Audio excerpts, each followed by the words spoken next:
Cecília Meirelles, retrato. Eu não tinha este rosto de hoje, assim calmo, assim triste, assim magro. Nem estes olhos tão vazios, nem o lábio amargo. Eu não tinha estas mãos sem força, tão paradas e frias e mortas. Eu não tinha este coração que nem se mostra. Eu não dei por esta mudança, tão simples, tão certa, tão fácil. Em que espelho ficou perdida a minha face? E é com este poema de Cecília Meirelles que vamos começar mais uma conversa paralela. E hoje vai ser sobre esse livrinho aqui, ó, de Byung-Chul Han, Agonia de Eros. Vem comigo? Bora pro vídeo.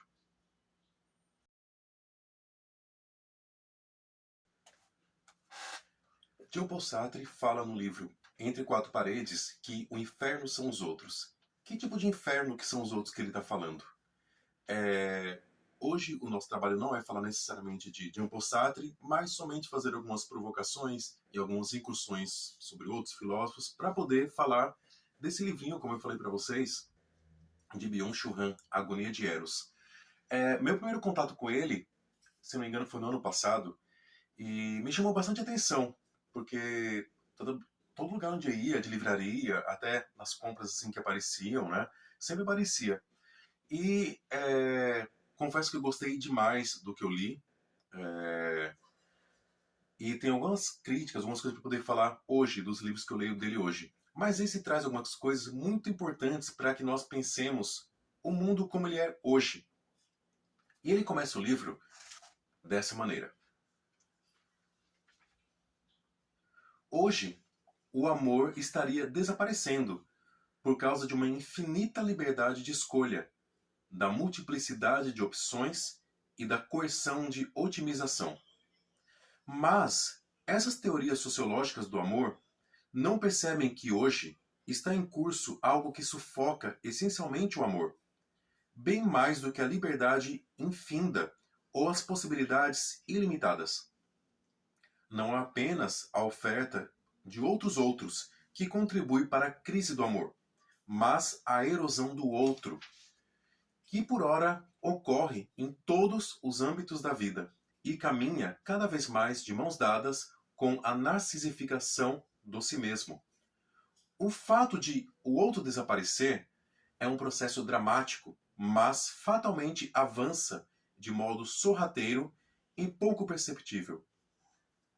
É interessante a gente discutir isso, porque ainda hoje a gente fala esse negócio, tá acabando o amor, ninguém tem amor próprio, hoje em dia cada um pode ser o que quiser, existem opções para tudo. Mas será que essa mesma a razão por esse amor estar acabando, segundo o nosso filósofo aqui, na verdade, o que faz com que desapareça é um excesso de eu.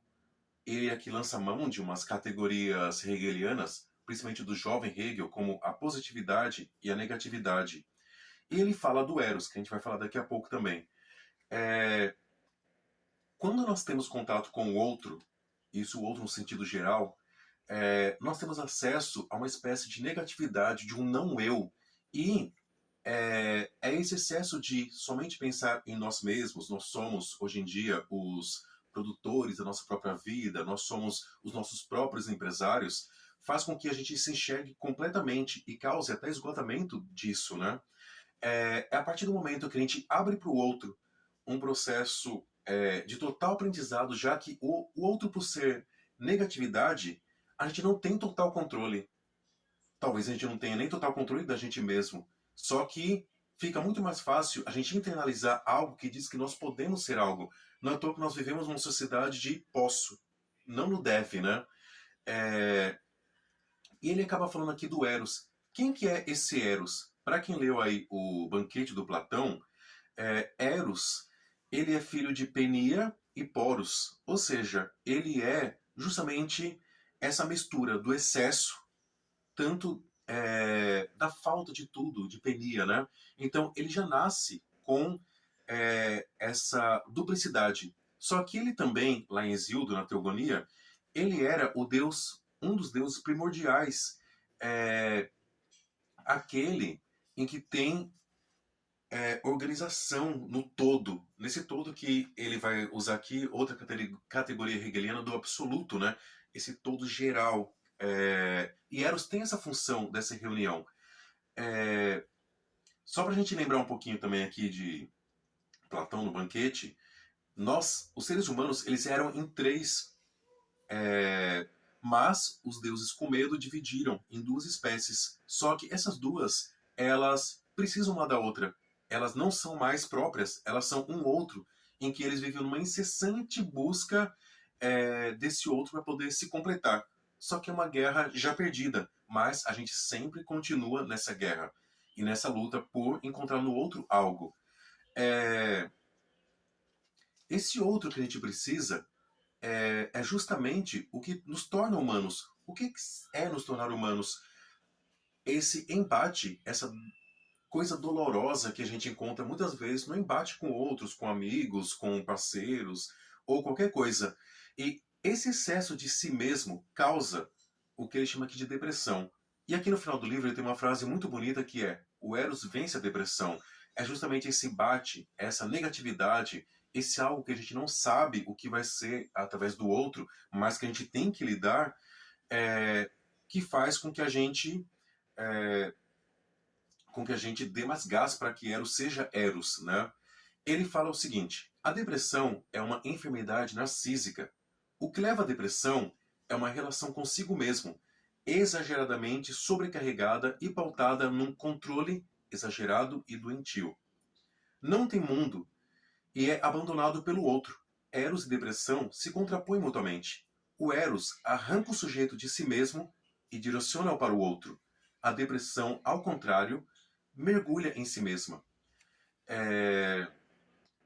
Ele vai além, principalmente no capítulo 2, e passa a falar de uma outra categoria que é da autoexploração, que é isso que a gente vai falar daqui a pouco.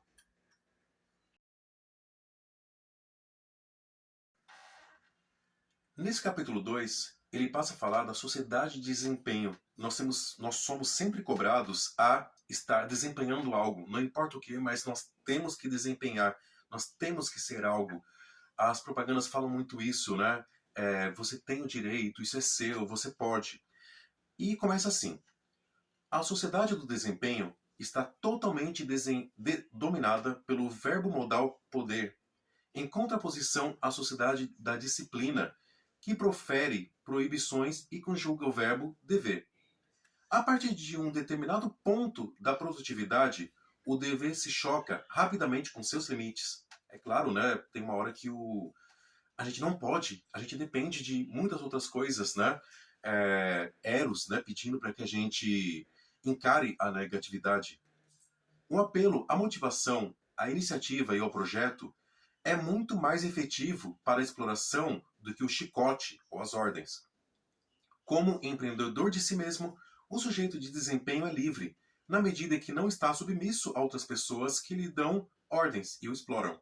Mas realmente livre ele não é, pois ele explora a si mesmo e, quiçá, por decisão pessoal. O explorado é o mesmo explorador. A autoexploração é muito mais eficiente do que a exploração alheia, pois caminha de mãos dadas com o sentimento de liberdade. Eu acredito que ele trabalha esse tema muito melhor até em outros livros, como Sociedade do Cansaço.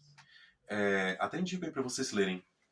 Mas o que é importante da gente saber aqui nesse capítulo, até porque isso aqui vai ser tema de vários livros dele, da própria filosofia dele, né? Que hoje nós não vivemos mais naquela sociedade disciplinar, como falava Foucault, né? Que precisava ter sempre olhos vigiando, como nos livros das distopias que muita gente conhece, como 1984, com as teletelas, né, do Big Brother, como muita gente conhece. Hoje nós somos autoexploradores. Algumas pessoas trabalham em escola integral, apesar de alguns benefícios que existem, mas algumas disciplinas como projeto de vida, é o seu projeto de vida. Você monta o seu projeto de vida, você pode ser quem você quiser.